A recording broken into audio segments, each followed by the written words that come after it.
ముఖ్యమంత్రి రేవంత్ రెడ్డి గారి చేతుల మీద ఈరోజు భూమి పూజ కార్యక్రమాన్ని ఏర్పాటు చేసి మా అందరినీ ఇక్కడికి ఆహ్వానించారు.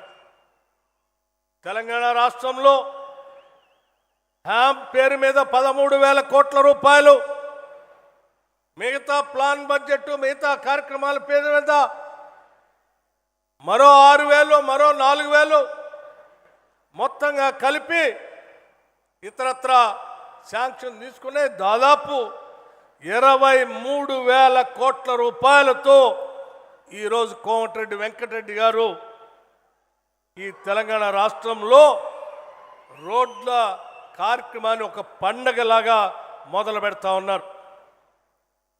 ఈ 23,000 కోట్లతో పాటు వారు అనేక స్కీమ్స్ నుంచి అటు కేంద్రం నుంచి కానీ రాష్ట్రంలో వివిధ పథకాల ద్వారా కానీ మొత్తంగా దాదాపు 90,000 కోట్ల రూపాయలతో ఈరోజు రాష్ట్రంలో రహదారుల నిర్మాణం పైన దృష్టి సారించి ఈరోజు రాష్ట్రంలో ఇన్ఫ్రాస్ట్రక్చర్ని పెద్ద ఎత్తున అభివృద్ధి కార్యక్రమాలకి నాంది పలికారు.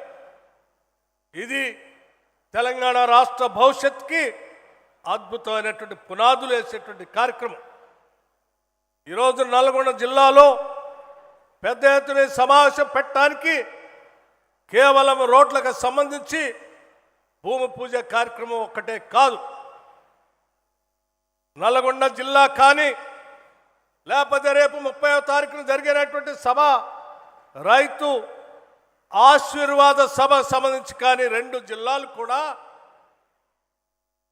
ఎప్పుడు కూడా కాంగ్రెస్ పార్టీకి వెన్నంటి నీడలా ఉంటూ ఆనాటి ప్రభుత్వాలు అనేక రకాలైన కేసులు పెట్టి కార్యకర్తల్ని నాయకుల్ని ఇబ్బందులు పెడితే కూడా మా గురించి ఆలోచన చేసేది కాంగ్రెస్ పార్టీలు కాంగ్రెస్ నాయకత్వం అని చెప్పి ఏ కేసుకి భయపడకుండా కాంగ్రెస్ పార్టీ కోసం నిటారుగా నిలబడిన ఈ 2 జిల్లాల నాయకుల రుణం తీర్చుకునే కార్యక్రమానికి ఈరోజు పెద్ద ఎత్తున ఇక్కడ కార్యక్రమాన్ని ఏర్పాటు చేశారు.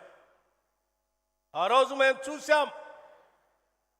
నేను ప్రతిపక్ష నాయకుడిగా పాదయాత్ర సందర్భంగా పక్కనున్న దేవరకొండ నియోజకవర్గం నుంచి నక్కలగండి నుంచి ఈ జిల్లాలోకి ప్రవేశించినప్పుడు ఈ జిల్లాలో అనేక రకాలైనటువంటి హింస, అనేక రకాలైనటువంటి దాడులు, అధికారం అనేటువంటి అహంకారంతో ఇక్కడ ఉన్నటువంటి ప్రజల్ని కనీసం స్వేచ్ఛ లేకుండా కూడా ఇబ్బంది పెడుతున్న తరుణంలో కూడా ఈ జిల్లాలో ఉన్నటువంటి ప్రజానికం వాటన్నిటిని కూడా తట్టుకొని మేమున్నాం, కాంగ్రెస్ పార్టీ నిలబెడతామని చెప్పి కదం తొక్కిన ప్రతి కాంగ్రెస్ కార్యకర్త రుణం తీసుకునే కార్యక్రమానికి ఈరోజు పెద్ద ఎత్తున నాంది పలికే కార్యక్రమం ఇక్కడ ఏర్పాటు చేస్తే దానికి గౌరవ ముఖ్యమంత్రి గారు ఈ జిల్లాకి కావలసినటువంటి అనేక కార్యక్రమాలకి నిధులు శాంక్షన్ చేసి ఈరోజు ఇక్కడ పెద్ద ఎత్తున కార్యక్రమం మొదలు పెట్టుకొని ముందు పోతా ఉన్నాం. మిత్రులారా, ఒక్కసారి ఆలోచన చేయండి. అనాదిగా పెండింగ్ ఉన్నటువంటి ఎస్ఎల్బిసి కానీ, డిండి కానీ, నక్కలగండి కానీ మరి ఈ ప్రాంత ప్రజల చిరకాల వాంఛ. ఒక దశాబ్ద కాలం పైబడి పరిపాలన చేసిన టీఆర్ఎస్ ప్రభుత్వం పూర్తిగా గాలికి వదిలేస్తే ఈరోజు ఉత్తమ్ కుమార్ రెడ్డి గారు ఇరిగేషన్ శాఖ మంత్రిగా ముఖ్యమంత్రి గారిని కలిసి ఈ ప్రాంతం విపరీతంగా వెనుకబడి ఉన్నది, అనేక సంవత్సరాల నుంచి ప్రాంత ప్రజల చిరకాల వాంఛగా ఉన్నటువంటి ఎస్ఎల్బిసిని డిండిని పూర్తి చేయాల్సినటువంటి ఆవశ్యకత ఉంది అని అంటే ప్రత్యేకంగా హెలికాప్టర్ వేసుకొని ఆయా ప్రాంతాల పర్యటన చేయడమే కాదు, ఎన్ని వేల కోట్ల రూపాయల అవసరమైనా ఈ సంవత్సరం ఈ టర్మ్ పూర్తయిపోయే లోపల ఎస్ఎల్బిసిని డిండికి సంబంధించిన కార్యక్రమాన్ని పూర్తి చేస్తాం, ఎన్ని నిధులైనా ఇచ్చే కార్యక్రమాన్ని చేపట్టండి అని చెప్పి ముఖ్యమంత్రి గారు ఆదేశాలు ఇస్తే ఉత్తమ్ కుమార్ రెడ్డి గారు ఈరోజు వడివడిగా కార్యక్రమం చేసుకుంటూ ముందుకు పోతా ఉన్నారు.